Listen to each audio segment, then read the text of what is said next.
মানুষ হয়ে যখন আপনি জন্মাবেন, আপনার জীবনে প্রথম চিন্তা থাকবো আপনি কই থাকবেন।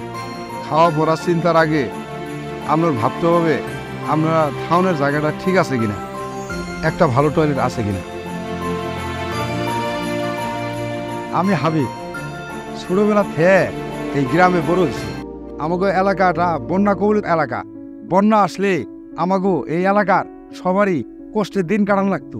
বন্যার সময় যে সমস্যাগুলি ছিল, বাড়ি ঘর তলায় যাওয়া, এবং এই গ্রামে গরু ছাগলগুলি খুব সমস্যা হতো, এবং কৃষি ফসলের সমস্যা হতো, তারপরে গর্ভবতী মায়েদেরও সমস্যা হতো।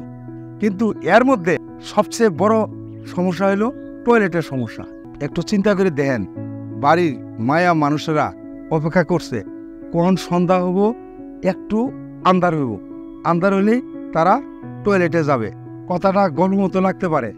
বন্যার সময় এই কষ্টের দিনগুলি আমরা পার করছি। দিন বদলাইল, ইএসডিও থেকে সারার আইল, ইসিসিবি ফ্ল্যাট প্রকল্প সম্পর্কে জানলাম, গ্রুপ মিটিংয়ে গিয়ে অনেক কিছু জানলাম।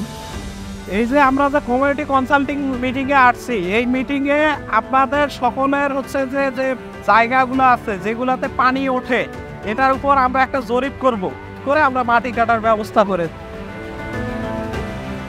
ঠিক তাই হইল।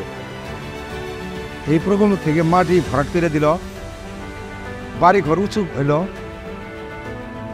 এই প্রকল্প থেকে আমার ছাগলের জন্য একটি ছাগলের ঘর করিয়া দিছে,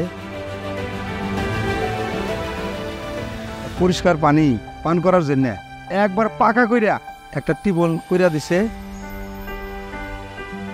আমাদের কৃষি চাষবাসগুলো ধান, পাট, গম ইন সময় করলে আমরা বেশি লাভের মুখ দেখতে পারবো। এগুলো এই মিটিংয়ে যায় অনেক কিছু জানলাম।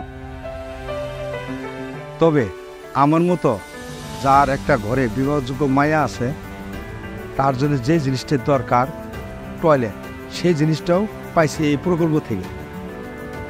একটা ভালো টয়লেট বাড়ির চেহারাটা পাল্টাই দেয়। মেয়ে দেখতে আসলে এই বিষয়টাই আগে দেখে। প্রকল্প থেকে টয়লেট করে দেওয়ার কারণে আমার মেয়ের জন্য ভালো একটা সম্বন্ধ আইছে। এখন আমি আমার এই মায়াটারে ভালো একটা জায়গা বিয়ে দিতে পারবো। আমার মায়ার জন্য আপনারা সবাই দোয়া করেন। প্রকল্প ছিল বলেই আজকে আমার স্বপ্নের দিনটা আইছে।